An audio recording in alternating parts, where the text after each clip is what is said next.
Selamat pagi, selamat siang, selamat malam. Kembali lagi di podcast Emergenetics Indonesia dengan saya Ditya Pratomo. Kali ini kita kebetulan mengundang guest atau narasumber yang bisa dibilang sangat qualified untuk topik hari ini. Kebetulan kita mau bahas soal usaha.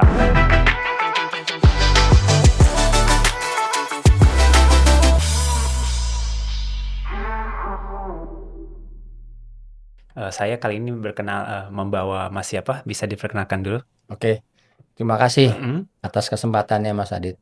Nama saya Okto Melandana Karseno, bisa dipanggil Okto atau Dana ya, jangan Ya. Melan. Pekerjaan saya sehari-hari adalah startup advisor dan juga Certified Emergenetic Indonesia, Oh, associate-nya ya. associate ya. Ya, kebetulan kita mau bahas soal mungkin startup ya, Ya, karena dengan keadaan ekonomi sekarang banyak yang lebih milih buka usaha biar bisa support diri sendiri lah. Mungkin kita bisa mulai untuk startup itu sendiri sebenarnya istilahnya apa ya? Apakah mungkin semua usaha bisa dibilang startup atau khusus IT atau ya. gimana mungkin?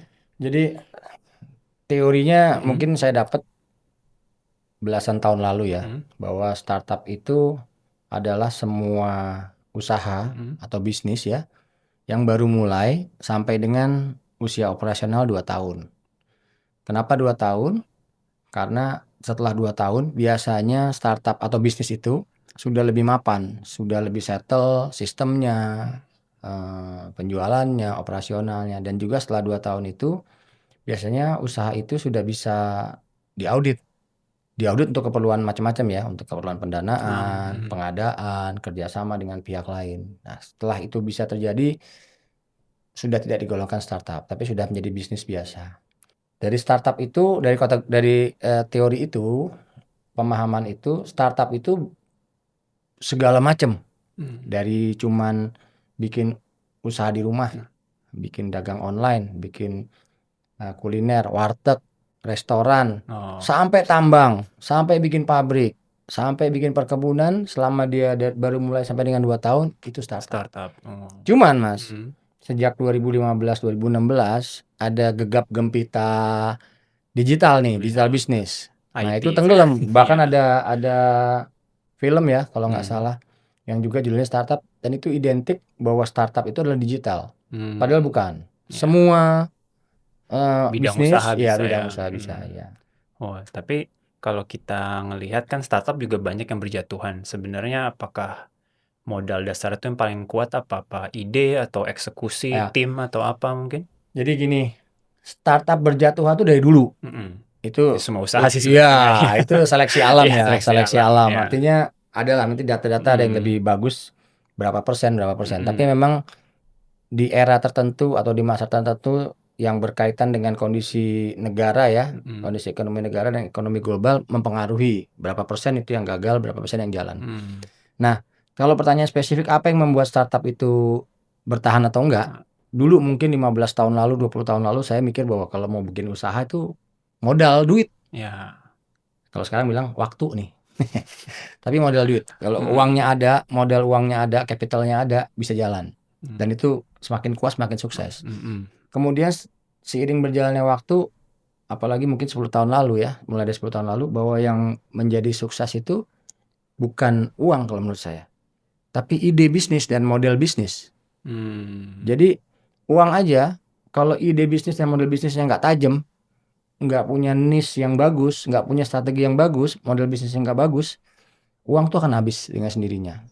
Nah sekarang nih, sekarang sejak COVID dan melihat banyak ya, apalagi bisnis sudah hampir merata. Ide bisnis itu sudah mungkin bukan tidak ada yang baru, tapi lebih sulit untuk menemukan ide yang benar-benar original baru. Ya. Banyak kan ATM, amati tiru dan modifikasi ya. Ya. Dan akhirnya melihat bahwa bukan model bisnis, bukan ide bisnis yang bisa membuat startup itu bertahan, tapi kerja sama tim. Jadi bisa aja model bisnisnya sama-sama warteg lah. Anggaplah sama-sama warteg. Kita lihat ada yang warteg hijau, ada warteg biru ya kan, ada warteg merah. Ya. Apa yang membuat menunya bedanya sedikit, rasa juga sedikit-sedikit beda. Tapi kenapa yang ini survive, siapa yang enggak? Kalau saya lihat ternyata adalah kerja sama tim. Tim siapa? Tim di dalam itu dalam usaha itu. Hmm. Kalau mereka bisa saling komplementer, itu harusnya dari yang pengalaman saya, ke depannya bisa lebih cepat, mengantisipasi perubahan pasar lebih cepat, Hmm. kemudian untuk perluasan pasar juga lebih cepat, untuk mengatasi operasional, kenaikan macam-macam harga juga lebih lebih lebih mudah untuk dihadapi. Gitu mungkin Mas Adit kalau saya. Oh, jadi emang ide pernah jadi yang penting, tapi sekarang kalau buat lebih establish mungkin nggak Iya, gampang ditiru ya. Apalagi zaman sekarang kita iya. lihat luar negeri banyak yang niru modelnya sama, ini Sekarang apa. Ya. informasi kan udah tidak terbatas. Mm-mm. Semua bisa lihat dari gadget.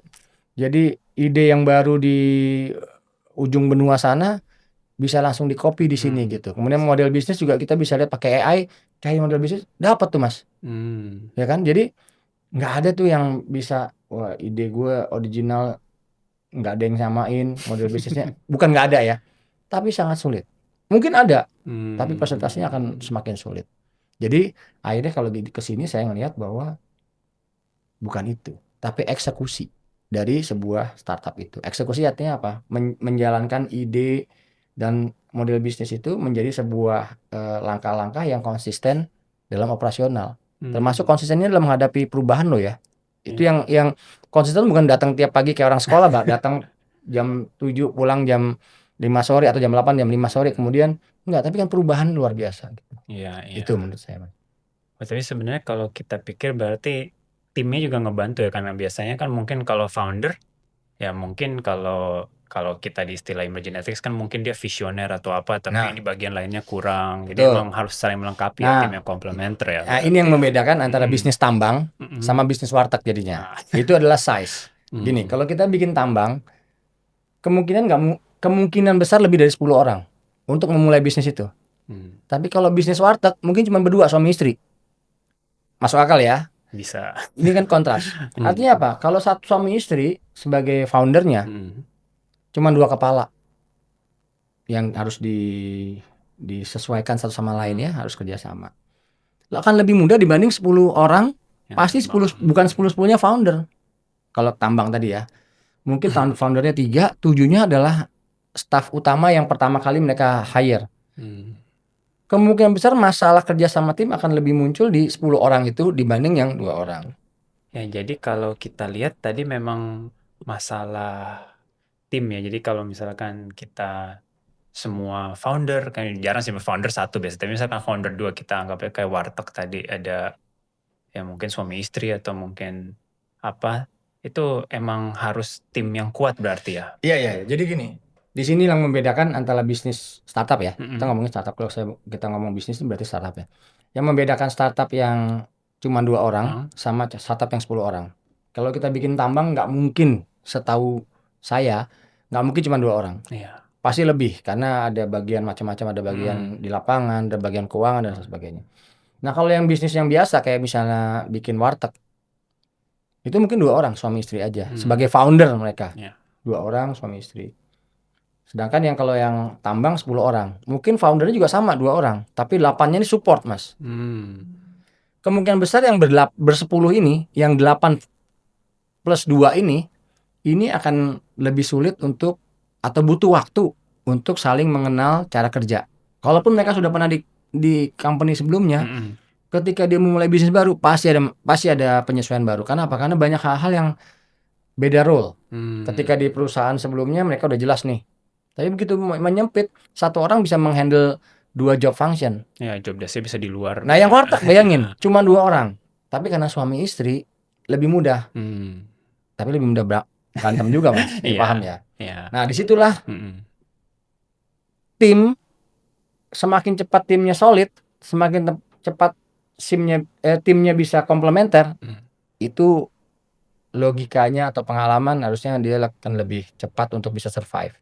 Tapi berarti kalau bisa apakah memang timnya, kan tadi kita bicara komplementer ya, Iya. apakah beda semua, apa bisa sama tapi saling mendukung, atau kalau dari pengalaman Mas Dana mungkin Nah ini gampang-gampang susah ya. Mm-mm. Kebetulan saya juga bukan dari HR ya. Hmm. Jadi cuma dari perjalanan hidup aja ya, dari jam Iya. terbang aja lah kasarnya, dari menghadapi banyak beberapa lah.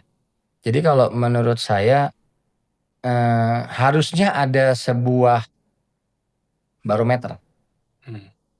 yang bisa mengukur atau memetakan bagaimana sebuah tim itu bisa bekerja lebih kompak.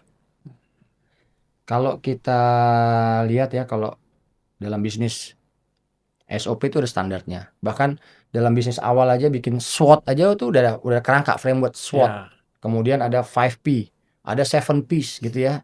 Ada 4Ps, ada 7Ps gitu ya. Ada kerangkanya. Ya. Kemudian yang mungkin dulu saya setengah mati cari ilmunya, tapi kemudian 15-10 tahun lalu sudah mulai diajarkan secara basic kepada mahasiswa, itu adalah bisnis model Canvas. Itu juga sebuah framework yang sangat membantu dengan simple, dengan sebuah kerangka yang sama, bahasa yang seragam, bisa memetakan bagaimana menjelaskan sebuah bisnis model dengan bahasa yang simple lah gitu ya. Hmm. Nah, harusnya ada nih sebuah framework untuk memetakan kerjasama.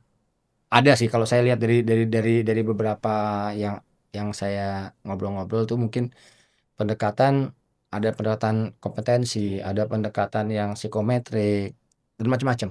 Hmm.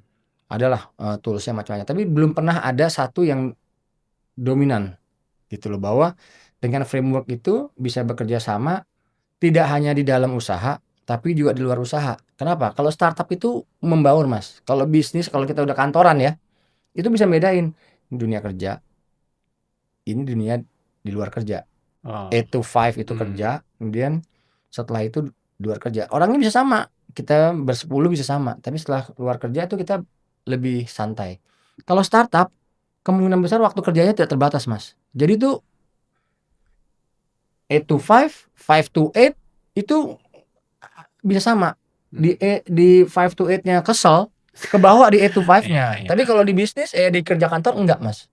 Nah, harusnya ada sebuah framework yang bisa memotret itu. Bisa membedakan. Kalau tadi kan dibilang kalau kerja kantoran emang udah, kalau di luar jam kerja udah putus. Kok ini Ya, emang sebenarnya rada-rada. membuat sebuah bahwa Mas Adit modelnya tipenya seperti ini. Si Dana tipenya seperti Seperti ini. ini. Nah, kalau Mas Adit mau kerja sama yang bagus sama si Dana, atau Dana mau kerja sama yang bagus, atau kita berdua mau kerja sama, harusnya ada caranya. Nah, framework itu ada.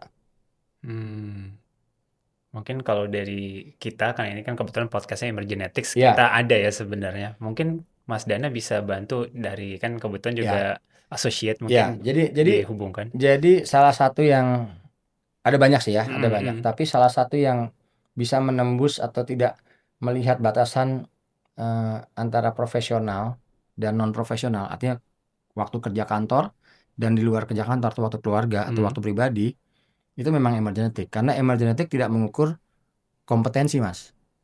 Kompetensi itu artinya skill. Skill itu dipelajari di sekolah. Skill itu dipelajari untuk dunia formal. Sedangkan emergenetik tidak mengukur skill atau tidak mengukur kompetensi, tapi mengukur kecenderungan kita, sejatinya kita Mas. Jadi Mas Adit di kantor atau Mas Adit di rumah, itu ternyata ada benang merah yang sama. Ya. Dan itu yang dibaca oleh emergenetik. Dengan emergenetik itu mudah-mudahan bisa jadi framework gitu Mas. Ya sih, karena biasanya kan tadi kalau di jam kerja dia pribadinya kayak berubah ya, kayak ada AP. Cuma kalau ini emang kalau lo lebih ketemu bos lah, ketemu bos itu bisa siap, bos jaim ya, banget langsung gitu. Atau ketemu ini. anak buah, langsung kayaknya gitu. Padahal kalau lagi santai beda gitu. Ya, jadi emang lebih mengerti diri sendiri, lebih mengerti orang lain juga ya. Ya, nah kalau di emergenetik itu, lo mau ketemu bos, lo mau ketemu temen, ternyata petanya itu, pembacaan karakternya itu sama. Berarti emang bisa digunakan untuk membangun tim yang lebih solid Nah, berarti ya. kalau dibalikin, kita masukkan ke kerangka emergenetik ke dalam startup, ya, kita udah lihat nih potensinya adalah potensi resiko beratnya adalah menyatukan beberapa kepala di sebuah usaha bersama yang penuh resiko, penuh tekanan. Karena startup tuh penuh tekanan Mas. Pasti. Nggak cuman kita masalah persaingan harga, bukan, persaingan produk, bukan, tapi marketnya aja kita bener nggak nih, jual warteg sebelah warteg gitu, gimana kita bisa survive gitu. Tapi ada yang survive. Nah, itu butuh itu menghadapi tekanan luar biasa. Nah, kondisi orang-orang ini harus segera mungkin saling mengenal dan saling paham. Di emergenetic itu membantu Mas, terutama dalam hal berkomunikasi. Karena semua ini muaranya adalah komunikasi. Kalau komunikasi lancar, insya Allah beberapa masalah sudah bisa terhindarkan. Banyak orang yang salah paham, berantem, bahkan mungkin sampai pekong ya, pecah kongsi itu, hanya Iya. karena komunikasi. Iya, benar. Yang satu ngomongnya cuman ABCD atau simple 4 kata gitu, yang satu lagi tersinggung. Yang satu lagi emang modelnya ngomongnya panjang kali lebar. Yang satu yang biasa 4 kata ini bingung ngadepinnya. Nah, dengan emergenetic diajarkan atau diberi arahan supaya masing-masing ini bisa saling memahami. Oh, yang 4 kata bukan karena dia jutek, bukan karena dia judes, bukan karena dia sok wibawa, hanya 4 kata. Emang modelnya begitu. Emang cara dia Caranya begitu. ya kayak misalnya bos bilang, "Pokoknya saya pengen begini." Cuma dia nggak kasih tahu Ya, detail, jadi mikir gini, iya. Jadi kalau Iya, iya. emergenetic itu ada 7 atribut, Mas. Ya, 7 atribut, 4 pola pikir dan 3 pola perilaku ya, Mas ya. Dari perilaku dulu aja gitu. Yang 3 itu. Itu ada ekspresif, ada asertif, dan ada fleksibilitas. Fleksibilitas ya. Ini aja bedanya ekspresif yang dengan ada scoringnya tuh. Ekspresifnya yang scoringnya besar sama yang scoring bukan berarti lebih bagus ya Mas ya. Ini hanya menandakan dominan kanan apa dominan kiri dari sebuah populasi. Anggap tapi diukur dengan persentil ya. Kalau persentilnya besar nih, itu cenderung lebih dominan Mas. Ekspresif dan asertif ya. Sedangkan yang persentilnya kecil cenderung sepertinya tidak dominan dalam satu pertemuan. Dan cenderung harus ditanya, harus dipancing gitu.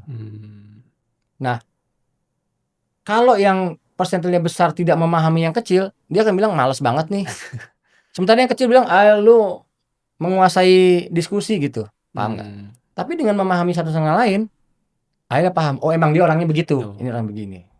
Atau mungkin ini ya, memang dari gaya berperilaku atau gaya komunikasinya beda. Jadi sebenarnya tujuannya sama, tapi karena caranya yang beda, orang nggak nangkep atau kan saling nggak Nggak, ngerti aja sih.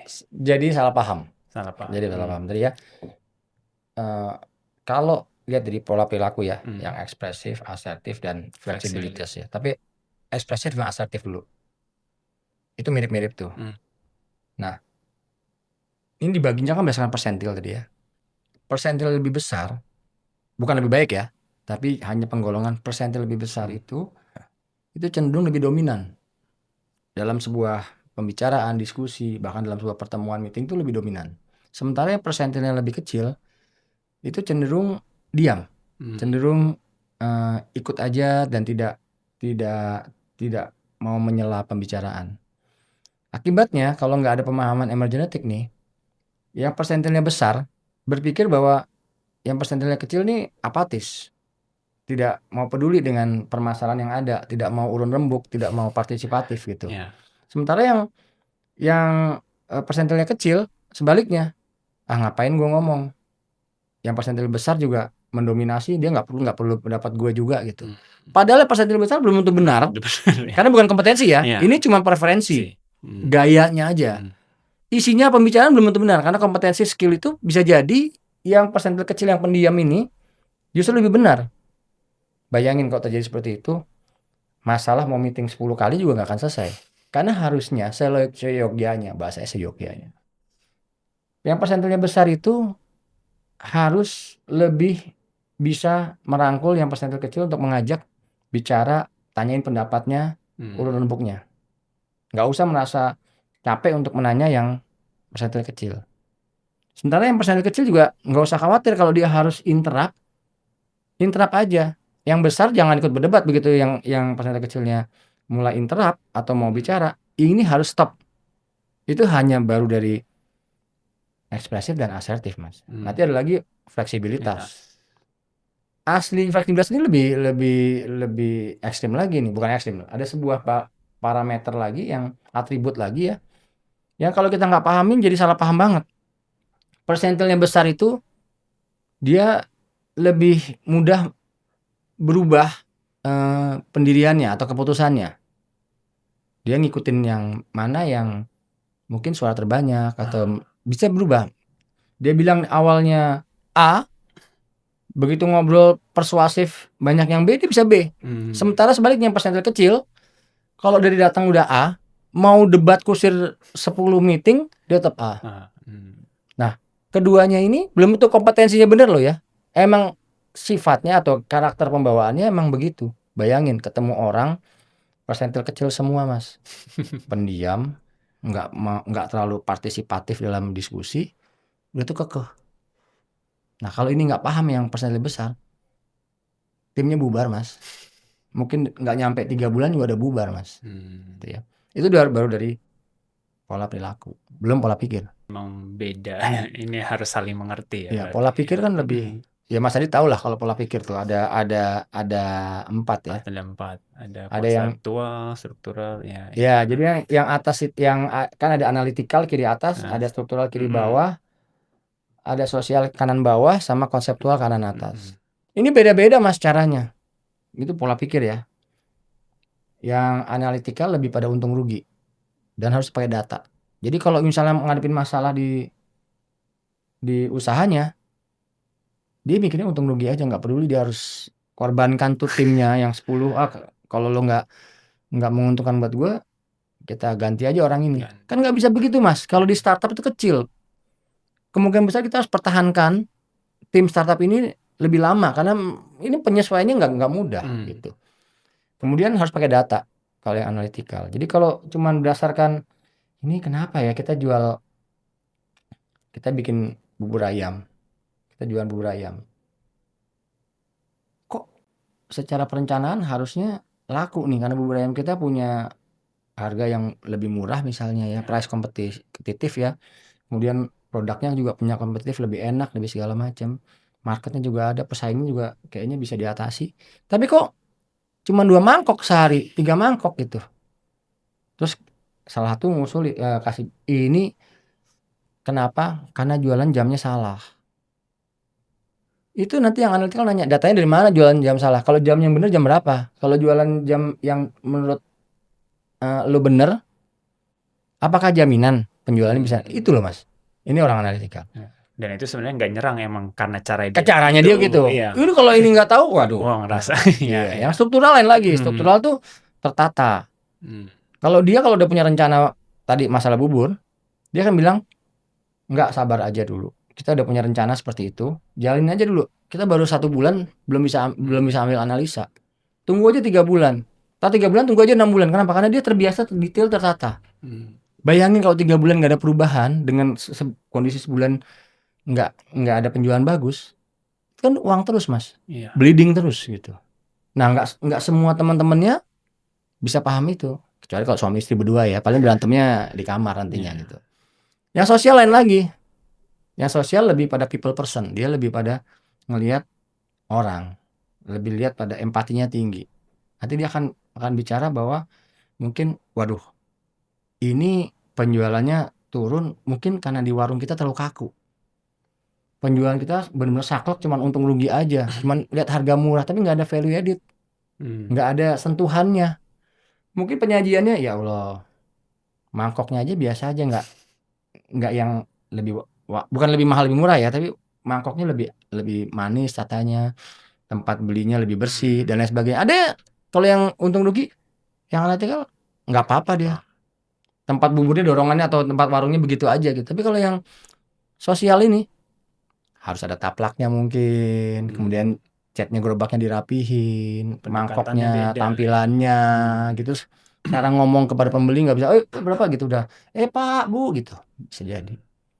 Nah yang lain adalah yang kanan atas atau konseptual. Konseptual akan berpikir lebih apa ya, lebih ke jangkauan. Dia mungkin akan melihat bahwa ini nggak bagus nih penjualan kita, mungkin karena kita ini secara hitungan memang bagus, produk kompetitif, secara price kompetitif, secara produk mungkin bagus. Cuman kalau lihat dari radius 1 kilometer yang kita petakan ada 4 saingan bubur. Ternyata yang mondar-mandir, yang jualan atau yang itu mungkin lebih dari 4, ada 10. Belum ternyata mereka pesen GoFood. GoFood-nya nggak dari area kita, keluar dari luar area, itu menjadi persaingan. Nah, orang-orang ini kalau nggak saling mengerti, salah paham, Mas. Tapi sebenarnya kalau dari Emergenetics bisa nggak sih, kan kita kebayang tadi misalkan dia pimpinannya lah, foundernya, tapi dia nggak konseptual, tapi dia sosial, bisa nggak masalah Bisa. ya? Emergenetic tidak mengukur Emang kompetensi. ya. Artinya tidak mengukur leadership, Mas. Mm-mm. Siapapun bisa jadi leader. Cuman gayanya berbeda. Tapi idealnya apakah semua tipe harus ada atau Bukan ada. Jadi tim yang ada itu harus memahami semua tipe, semua atribut kalau kita bilang. 7 atribut itu harus paham. Dan kalau memang dari kompetisi digabung itu ada atribut yang memang prosentasenya kecil, yang lain itu harus bisa mengisi fill in the gap itu. Jadi yang kecil itu kita harus bisa. Bukan berarti kita harus punya. Karena kita semua punya, cuman persentasenya besar kecil. Nah begitu misalnya ya, ada 10 orang. Ternyata dari kombinasi semuanya, yang paling kecil adalah analitikalnya. Bukan berarti kita nggak bisa mikir untung rugi. Tapi kita harus sadar bahwa keputusan yang kita ambil setiap kali ada masalah yang datang, kita harus juga mencoba untuk cari data, pikirkan untung ruginya, dan selalu cari kenapanya. Oh, ini itu bisa untuk ini ya, reminder, ini blind spot kita di sini loh. Blind spot. Kadang-kadang kalau kita nggak memang bukan diri kita lupa itu, Mas. Iya. Bukan diri kita. Tapi kalau 10 orang saling mengingatkan, harusnya ingat. Paling nggak ada 2 yang mengingatkan. Kita kurang analitikal nih, misalnya gitu. Itulah kalau bayangan saya ya dari pengalaman. Saling melengkapi, walaupun tadi kan kita 7 atribut itu nggak semuanya ada, selama kita tahu cara ininya bisa. Iya. Jadi tadi memang menurut saya akhirnya makin kesini adalah tim itu saat ini lebih utama. Apalagi masa dilihat di berita-berita kan sekarang menghadapi katanya akan masuk masa sulit ya. Kalau dalam pebisnis tuh nggak ada masa sulit, Mas. Di setiap masa sulit pun pasti pebisnis itu akan menemukan sebuah celah untuk mencari pendapatan lebih. Itu dari pengalaman. Di sebuah krisis ekonomi akan muncul konglomerat baru, Mas. Jadi kurang tepat sebenarnya bilang kalau ketika masa krisis terus jadi harus hati-hati benar. Jadi kita jangan bikin usaha, enggak. Justru pilar utamanya ini para wirausaha malah maju ke depan karena mereka berani, Mas, mereka. Dan mereka agile. Itu menurut saya ya. Ya memang kan memang startup tuh lebih kecil, jadi memang lebih agile sih, lebih bisa Ya. pivot kemana-mana, bisa ini. Mas bayangin kalau tambang nggak kecil juga loh, Mas. Iya, itu susah. Cuma kalau pabrik nggak kecil juga loh, udah setup pabrik gitu. Tapi mungkin kalau ada apa-apa, satu line produksi mungkin dengan produk yang cuma 3 macam gitu ya, itu kalau ada apa-apa lebih mudah untuk alih fungsi dibanding kalau udah punya 8 line produksi dengan produk jumlah produk yang 150 gitu. Itu kalau ada apa-apa susah. Memang benar. Jadi startup memang cenderung lebih kecil bentuknya, lebih gesit gitu. Ya, tapi berarti memang kalau secara kesimpulannya kita memang ide itu penting, tapi memang tadi eksekusi lebih penting ya, tim lebih penting bahkan mungkin bisa dibilang untuk kondisi seperti ini. Saat ini ya akhirnya kalau saya bilang, karena investor banyak, Mas. Bukan berarti nggak ada. Orang susah nyari investor, nggak juga. Investor banyak. Nah investor kemarin mencarinya mana yang good business, good idea gitu. Cuman makin lama makin sulit mencari yang unique idea, itu makin sulit. Banyak kan mirip-mirip dengan amati, tiru, dan modifikasi ya. Akhirnya mereka mencari apa? Oh, siapa orangnya? Bagaimana orangnya bekerja sama di situ. Dan kita juga misalkan sebagai startup juga harus ngerti ya investor tuh cara komunikasinya gimana. Jadi kita ini presentasi nih, kita mau ketemu investor. Kita ajak awalnya 2 orang. Tapi begitu investor masuk, dia pasti mau lihat timnya. Begitu timnya investor lihat kerjasamanya smooth gitu ya. Menurut saya sih investor lebih berani untuk invest dibanding ini kalau ketemu kok cuma 3 orang lagi katanya timnya ber-8, ber-10. Tapi kalau ketemu saya kok cuma ada apa ya diumpetin gitu loh.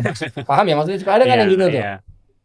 Ya, jadi terima kasih banget nih Mas Dana. Jadi kalau saya ambil kesimpulannya yang paling penting itu untuk startup emang tim ya, yang solid, tim yang saling Saat ini ya, komplementer saat saat ini ya. ini, ya.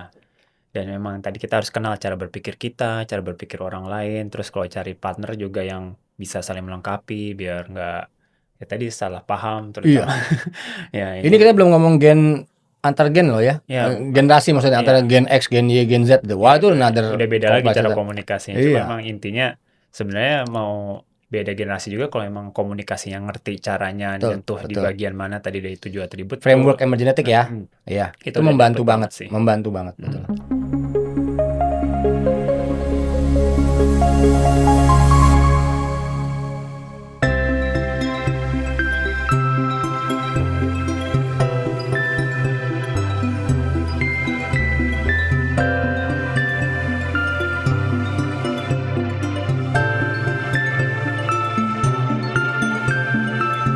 Ya itu terima kasih banget.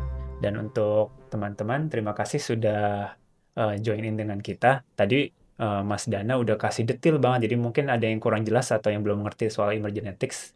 Nanti bisa tanya di kolom komen, bisa cek di link bio kita untuk tahu lebih lanjut.